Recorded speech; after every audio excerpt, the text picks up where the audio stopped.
I have nightmares where I'm trapped in a shower. The drain is plugged, and the water won't stop pouring down on me. The water rises to my ankles, to my waist, and then over my head. The shower curtain turns to glass, and my screams turn into gargles. A dark figure presses its face against the glass on the other side, and it watches me. I plead, but it won't let me out. I swallow water and flail helplessly in my glass coffin. I wake up, gagging. I know where the nightmare came from. I never have to dig too deep. The incident is never far from my subconscious. Finding it is easy. Getting over it is not. It was the summer of my 12th birthday when the Hudsons moved in across the street. 3 people, one of them a really old woman. She was tiny, frail, skeletal almost, thin white hair, faded blue flowery dress. Her head hung from her neck and it wobbled as the man pushed her up a makeshift wheelchair ramp into the house. At the time, I couldn't figure out if she was alive or dead. A few minutes later, she appeared in an upstairs window, sitting in her wheelchair. She was directly facing my bedroom, and I cautiously peered out from behind my curtains. Her head was upright now, and she stared at me. Just stared, without moving her head an inch. I closed my drapes. For days, she sat at that window. She watched the cars putter down our suburban road and gazed at the neighborhood kids scurrying through their yards. I never saw anyone else in the room. I never saw her move from that wheelchair. At night, I nervously peeked through the crack in my drapes. Her silhouette was still in that window, lights off, staring out into the darkness at my bedroom. I couldn't tell, but I knew she was watching me. The stories about her cropped up pretty quick amongst my friends in the neighborhood. That she was a witch, that she was a doll, that she was actually dead. But I knew she wasn't dead. Sure, I never saw her move from that window, not once. And I never saw her head turn, but I felt her eyes move as they studied me. I could feel her watching me, all alone in my bedroom in the middle of the night with my drapes firmly shut. I'd wake up and shudder. Her eyes were on me. I just knew it. I began sleeping on the floor. The lower I was, the better. Maybe she couldn't see me if I was on the floor. I told my parents that the old woman across the street was creeping me out. I pleaded with them to talk to the Hudsons and asked them to move her to another room, one without a window. They laughed and told me to let her live out her twilight years in peace. She was just watching the street, they said. And that probably made her feel happy and feel younger. Are you just going to stick me in a windowless room when I'm an old lady? My mom laughed. Remind me to move in with your sister when I'm in a wheelchair. A week later, there was some commotion at the Hudsons. I watched from my bedroom window as the man ran out of the house and opened up the double doors of his van. He jogged inside, and he reappeared minutes later, pushing the old woman in her wheelchair down the ramp. She looked frailer than before. She couldn't have weighed more than 70 pounds. Her head was flung to the side, resting on her right shoulder. Her body jostled in the wheelchair, but her eyes never left me, watched me the whole time. The man picked her up and placed her in the car. He folded the wheelchair and stuffed it in the trunk. Then he quickly jumped into the driver's seat. The younger woman pounced into the passenger seat, and the man put his foot on the pedal. The old woman's limp head still faced me. It bobbed up and down as the van reversed down the driveway. I studied her face. It was expressionless, emotionless. Her tongue slightly hung from the right side of her mouth, but her eyes were on mine, and they stayed on me. The van accelerated down the street, and it was gone.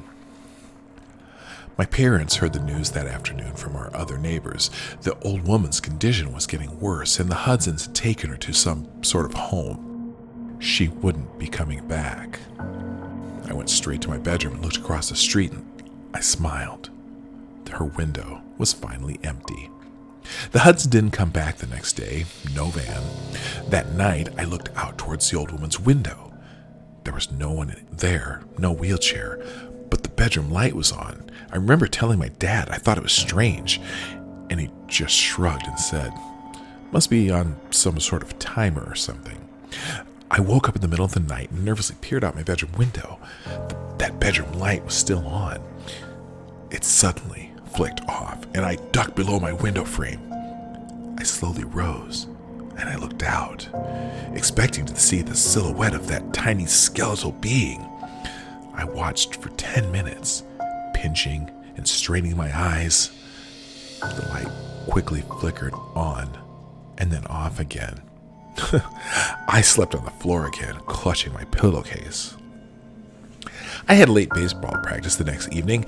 When I got home, the house was empty. My parents were at my little sister's softball game. I headed to the shower to rinse off. About 3 minutes into my shower, I felt cold. The hot steam was escaping the bathroom somehow, which didn't make sense because I had shut the door. I wiped the shampoo from my eyes, turned my head, and heard a strange noise that would haunt me in nightmares for years. The metal rings of the shower curtain being dragged across the shower rod. Someone was slowly opening the curtain. The shampoo stung my eyes, and through the stinging I saw a dark figure behind the curtain. Long, pale, bony fingers gripped the curtain as it slowly opened. I instinctively backed up in the shower as the curtain opened completely. There stood the old woman. I must have only looked at her for 1, maybe 2 seconds, but at that moment in time stood still. After all these years, I can still draw you a vivid picture of the horrifying image in front of me. Disheveled white hair, crazy in her eyes, bones jutting out from her stretched skin. Stark naked, blotchy skin, warts all over her body, skinny breasts hanging to her waist, hair where I didn't know people could grow hair. She smiled grotesquely, and I felt the shower tile against my back and the hot water pound my face. In her other hand, the old woman held a letter opener. "August," she mumbled. "August, August, August." I leapt past her, knocking her tiny body to the floor. I ran downstairs, naked and sopping wet. In my panic, I somehow remembered that I was nude, and I yanked out a pair of shorts from the hamper in the laundry room, sending the hamper crashing to the floor. I hightailed it on foot down the street, eventually winding up at my friend's house. When the police arrived, they found the old woman crumpled to a heap in the bathroom. My shower was still running. The policemen were all really nice to me, admiring me for my bravery. I told them what she said to me, August, and asked if they knew what she could have meant. "It will be August in a few days," one of them shrugged, "and you can never fully understand old and crazy, son." The Hudsons only came to our street once more to retrieve their stuff. The for sale sign was up in days. My mom told me they couldn't face the neighbors for what happened. Apparently, they had taken the old woman, the man's mother, to a special home downstate. Somehow, some way, the woman managed to escape the home and caught a bus back to our town.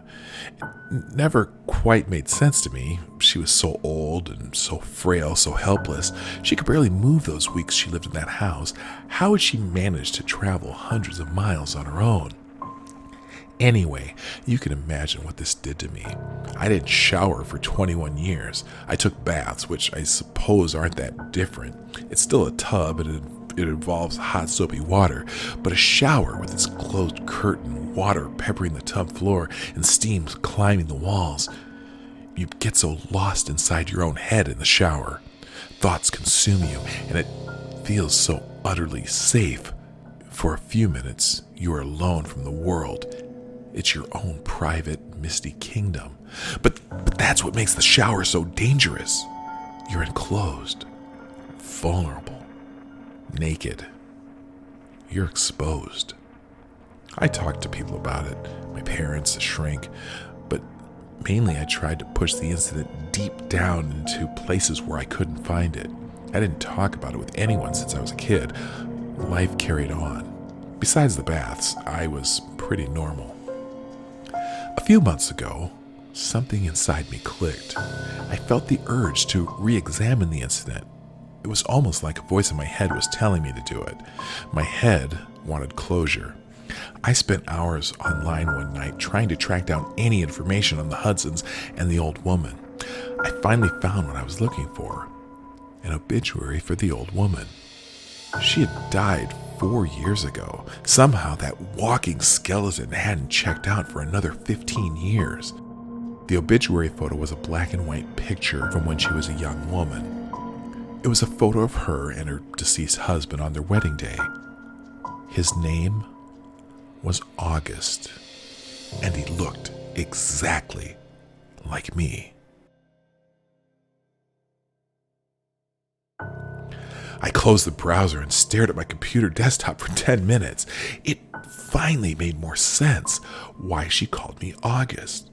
Why she was obsessed with watching me. Maybe she used to write letters to her husband, and that's why she was clutching the letter opener that night.